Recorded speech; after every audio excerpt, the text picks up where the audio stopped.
আমরা যখন মানবদেহের কথা ভাবি তখন কি মনে হয় শুধুই একটা একক সত্তা, তাই না? কিন্তু ব্যাপারটা আসলে তার চেয়ে অনেক বেশি জটিল। আমাদের শরীরটা অনেকটা একটা ব্যস্ত শহরের মতো, যেখানে আমাদের নিজেদের কোষের চেয়েও বাসিন্দার সংখ্যা বেশি। এরা হল ট্রিলিয়ন ট্রিলিয়ন অণুজীব। চলুন আজ আমাদের শরীরের ভেতরে থাকা এই বিশাল অদৃশ্য জগতের রহস্যটা একটু জেনে নেওয়া যাক। ভাবা যায় সংখ্যাটা কত বড়? 10-এর পিঠে 14টা শূন্য। মানে আমাদের নিজেদের কোষের সংখ্যার চেয়েও প্রায় 10 গুণ বেশি ব্যাকটেরিয়া আমাদের শরীরেই বাস করে, ত্বকের উপরে, ভেতরে, সবখানে। তার মানে হলো আমরা আসলে একা নই, আমরা যেন এক একটা চলমান জীবন্ত ইকোসিস্টেম। তো স্বাভাবিকভাবেই মনে প্রশ্ন আসে, এই যে এত এত অণুজীব আমাদের সাথে আছে, এরা কারা? আমাদের বন্ধু নাকি শত্রু? আজকের এই আলোচনায় আমরা ঠিক এই রহস্যটাই ভেদ করার চেষ্টা করব। বিজ্ঞানীরা এই বিশাল অণুজীবের জগৎকে একটা নাম দিয়েছেন নরমাল মাইক্রোফ্লোরা। সহজ করে বললে এরা হলো সেই সব বাসিন্দা যারা আমাদের শরীরে স্বাভাবিকভাবেই থাকে, কোনো ক্ষতি করে না। বলা যায় এরা আমাদের জীবনেরই একটা অংশ। একটা সময় কিন্তু বিজ্ঞানীরাও ভাবতেন, আচ্ছা জীবাণু ছাড়া জীবন কি আরও ভালো হতো, আরও স্বাস্থ্যকর? এই প্রশ্নটা থেকেই তারা কিছু দারুণ পরীক্ষা নিরীক্ষা করেন। কিছু প্রাণীকে একেবারে জীবাণুমুক্ত পরিবেশে বড় করে তোলা হয়, আর তার যে ফলাফলটা আসে সেটা ছিল রীতিমতো অবাক করার মতো। এই যে দেখুন, এখানে জীবাণুমুক্ত আর সাধারণ প্রাণীর মধ্যে একটা তুলনা করা হয়েছে। আর মজার ব্যাপার হলো, জীবাণুমুক্ত প্রাণীগুলো কিন্তু মোটেও স্বাস্থ্যবান ছিল না, বরং অনেক দুর্বল ছিল। ওদের ইমিউন সিস্টেম মানে রোগ প্রতিরোধ ব্যবস্থা ঠিকমতো তৈরিই হয়নি, এমনকি অন্ত্রের কোষগুলোও ঠিকঠাক বাড়েনি। এখান থেকেই প্রথমবার শক্ত প্রমাণ পাওয়া গেল যে জীবাণু ছাড়া জীবন আসলে ভালো তো নয়ই, বরং বেশ ঝুঁকিপূর্ণ। তাহলে চলুন এবার আমাদের শরীরের ভেতরে এই মাইক্রোবায়োমের জগতে একটা ছোট্ট ট্যুর দেয়া যাক। ভাবা যেতে পারে আমাদের শরীরটা যেন একটা পৃথিবী, আর এর বিভিন্ন অংশ হল এক একটা মহাদেশ, যেখানে পরিবেশ আর বাসিন্দা দুটোই আলাদা। শুরু করি ত্বক দিয়ে। আমাদের ত্বক কিন্তু শুধু একটা সাধারণ চামড়া নয়, এটা রীতিমতো একটা বৈচিত্র্যময় এলাকা। যেমন ধরুন, হাতের কনুই থেকে কবজি পর্যন্ত অংশটা ঠিক যেন একটা মরুভূমি, বেশ শুষ্ক। আবার মাথার ত্বকটা যেন একটা শীতল বন। আর বগলের মতো স্যাঁতসেঁতে জায়গাগুলো, ওগুলো তো আস্ত একটা ট্রপিক্যাল ফরেস্ট, যেখানে নানা ধরনের অণুজীবের বাস। এই যে দেখুন, ত্বকের কোনো কোনো জায়গায় ব্যাপারটা আরও ইন্টারেস্টিং। স্ট্যাফাইলোকক্কাস অ্যাপিডারমাইডেস নামে শুধু একটা ব্যাকটেরিয়াই প্রায় 90% এলাকা দখল করে বসে আছে। ভাবা যায়, একটা প্রজাতি প্রায় পুরো এলাকা চালাচ্ছে। একটা খুব পরিচিত উদাহরণ দিই, ব্রণ। বয়ঃসন্ধিকালে যখন শরীরে হরমোনের পরিবর্তন হয়, তখন সিবাম নামের এক ধরনের তেল বের হয়। এতে ত্বকের পরিবেশটা বদলে যায়।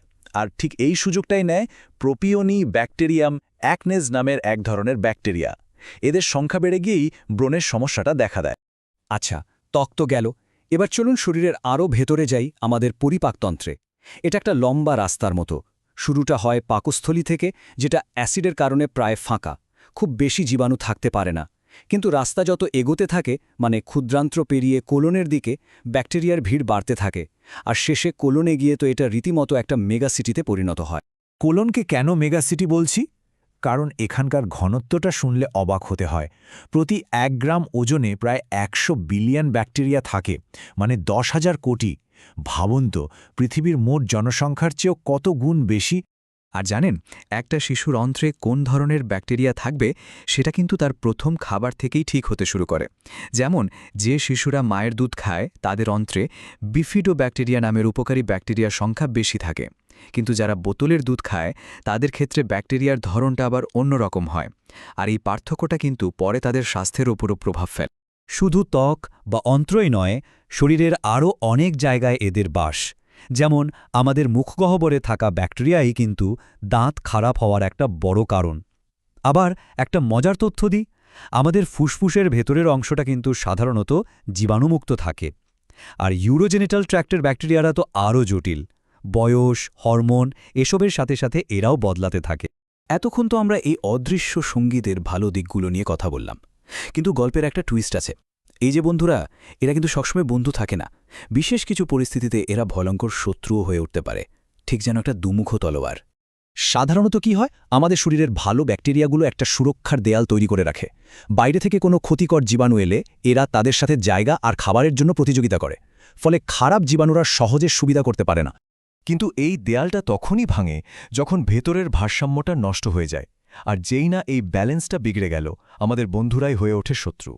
এখন প্রশ্ন হল, এই ভারসাম্যটা ভাঙে কেন? এই চার্টটা দেখলেই ব্যাপারটা পরিষ্কার হয়ে যাবে। একটা সুস্থ অন্ত্রে যেখানে ভালো ব্যাকটেরিয়ারা আছে, সেখানে স্যালমোনেলার মতো জীবাণুর সংক্রমণ ঘটাতে প্রায় 10 লক্ষ জীবাণু লাগে। আর অ্যান্টিবায়োটিক খাওয়ার পর যখন ভালো ব্যাকটেরিয়া কমে যায়, তখন মাত্র 10টারও কম স্যালমোনেলা জীবাণুই মারাত্মক ইনফেকশন ঘটিয়ে দিতে পারে। পার্থক্যটা একবার ভাবুন, অবিশ্বাস্য। তো এই ভারসাম্যটা নষ্ট হওয়ার পিছনে কয়েকটা কারণ থাকতে পারে। যেমন ধরুন, যদি কারো রোগ প্রতিরোধ ক্ষমতা কমে যায় বা শরীরের কোথাও কেটে ছড়ে যায়, আবার অ্যান্টিবায়োটিক খেলে অনেক সময় ভালো ব্যাকটেরিয়া মরে যায়, আর সেই সুযোগে ক্লস্ট্রিডিয়াম ডিফিসিলের মতো কিছু খারাপ ব্যাকটেরিয়া তাদের সংখ্যা বাড়িয়ে ফেলে। তাহলে পুরো ব্যাপারটা থেকে কি বোঝা গেল? আমাদের আর আমাদের শরীরের এই অণুজীবদের সম্পর্কটা পুরোপুরি একটা সূক্ষ্ম ভারসাম্যের উপর নির্ভর করে। এটা একটা লাইফলং পার্টনারশিপের মতো, যেখানে দুজনকেই ভালো থাকতে হবে।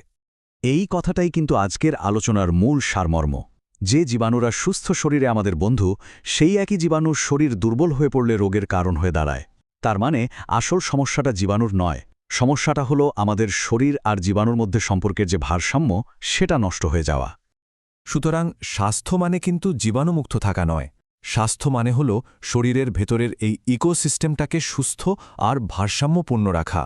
এই মাইক্রোফ্লোরাকে আর স্রেফ অতিথি ভাবলে চলবে না, এদেরকে আমাদের শরীরেরই একটা জরুরি অঙ্গ হিসেবে দেখতে হবে আর তার যত্ন নিতে হবে। শেষ করার আগে একটা প্রশ্ন রেখে যাই।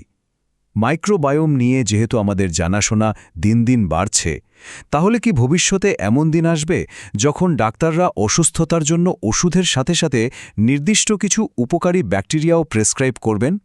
কি মনে হয়? উত্তরটা হয়তো ভবিষ্যতেই মিলবে, তবে সম্ভাবনাটা কিন্তু সত্যিই বিশাল।